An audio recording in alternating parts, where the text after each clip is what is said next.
Alrighty, so what we're looking at here is our DNT optics, the one 7-35 by 56. Now, this is a company that I've started to work with a little bit. They sent me one of their night vision optics and I tested it out, liked it, but this is a little bit more my speed as far as what I use on the channel. So I've been using this for probably 2 or 3 weeks. I played with it a little bit on my 6.5 PRC and now it is on my 6 ARC.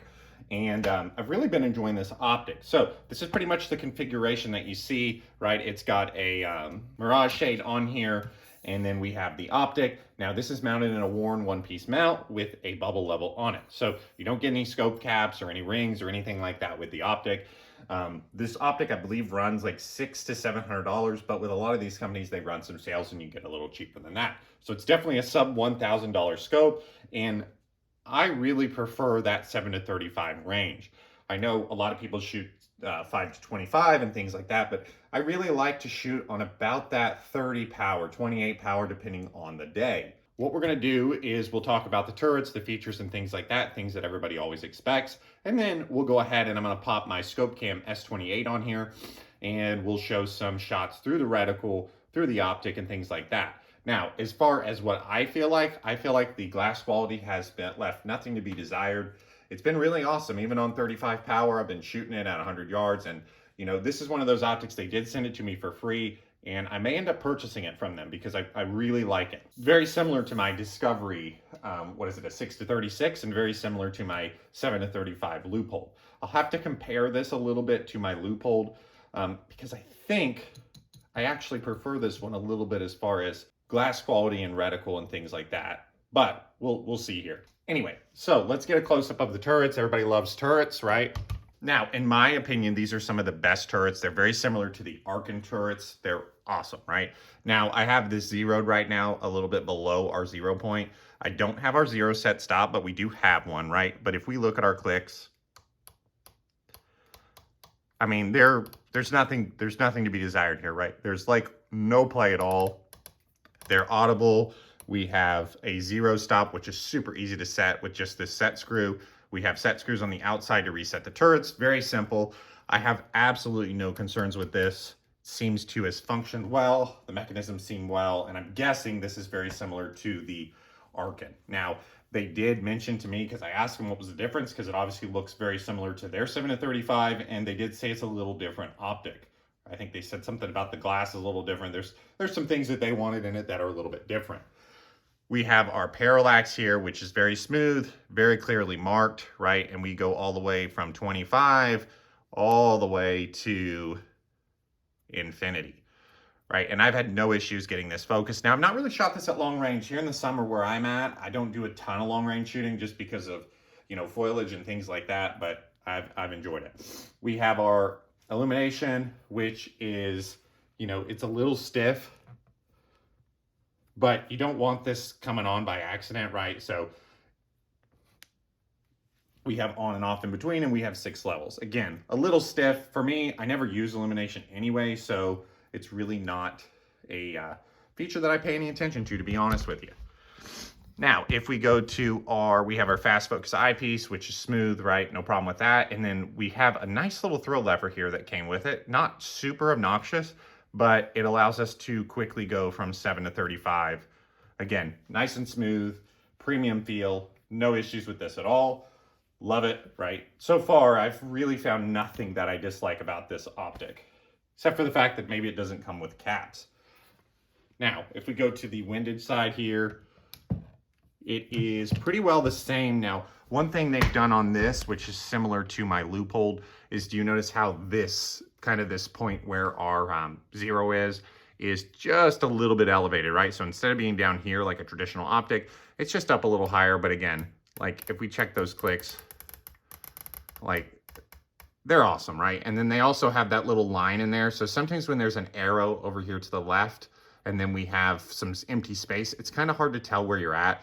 This one's very clear, right? Because it has that line that extends across there. So got no problem with that. Again, these are all clearly marked. I like this little up down here, right? So that way you know, like, okay, this is what way is up if you get a little confused. Post up the specs on the optic here, and then we're gonna go show you some views through the optic, and we'll shoot some groups. All right, so what we're looking at here now before we get a bunch of mirage, we are looking at our target at 100 yards. As you can see there, I can read that pen marking there just barely. I just need to zoom in a little more. I'm sure as I edit it, I'll be able to read it kind of on a bigger screen.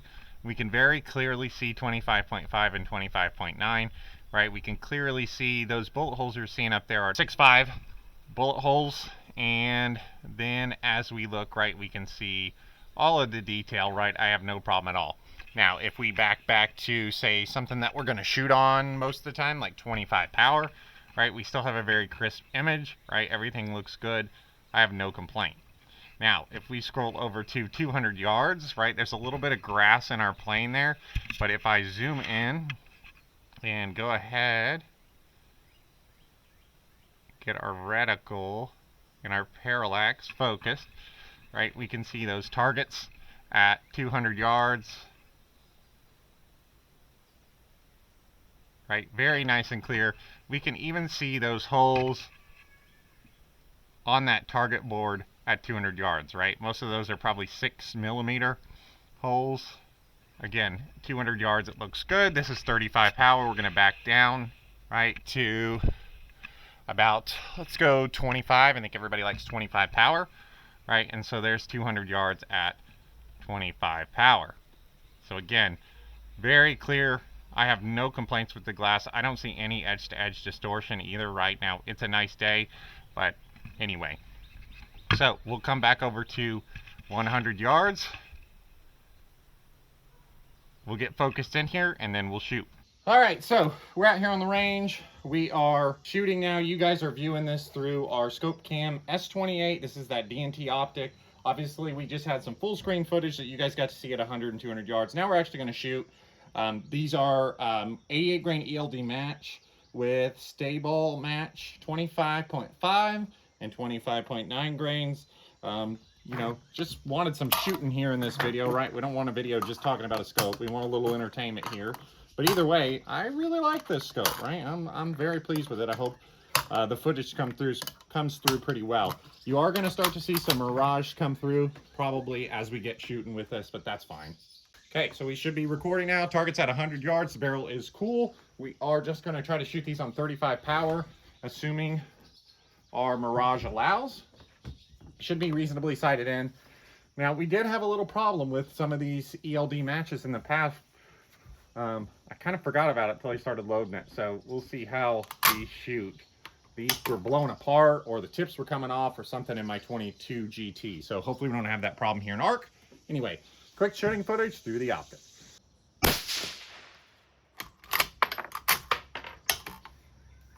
Oh wow, slow velocity, right? 2550.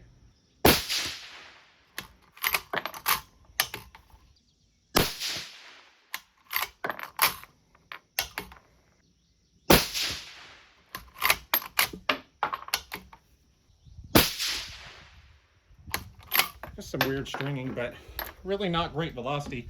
We had a 80 grain bullet we were shooting with 4895 with this same combination, like same cartridge, same brass, all that, and we were getting like 28. So ES and SD was good though, right? We had an average of 2554, 4.1 SD. So I mean, that looks good, right? We obviously just need to push up. However, this 88 grainer groups don't look good, that's for sure. Let's push on up a little bit here, see if things improve. Again, these are the ones, these are the bullets. I kind of forgot about it until I was loading them, that I had some issues with the tips. So maybe there's, you know, some deficits with these bullets, but because this gun shot well with the 80.5 grain burger. So let's see how they shoot here with a little more powder.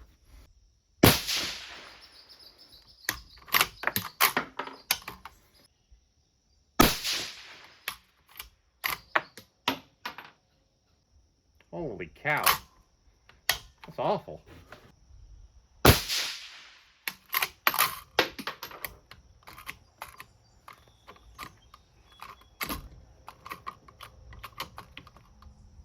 Uh-oh. piece that I probably didn't size down enough, right? Because this is 6.5 Grendel brass.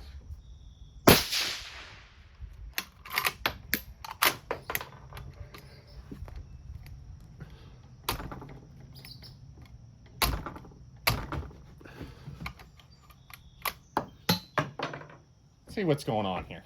Okay, not sure what's going on here. Doesn't really matter for this video. We're just fireforming this brass anyway.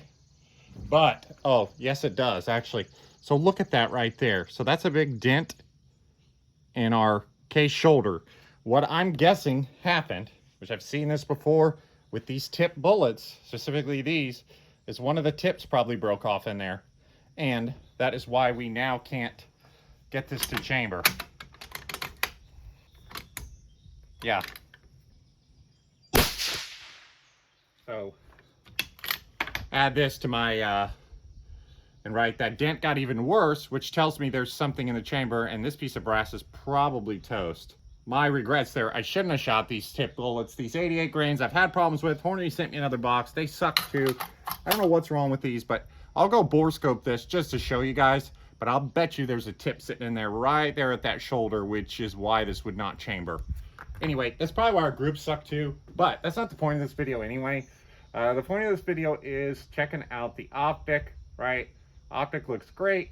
Love it. Hope you guys got a good view. Hope you guys enjoyed this one, and we'll quickly show you the bore scope footage.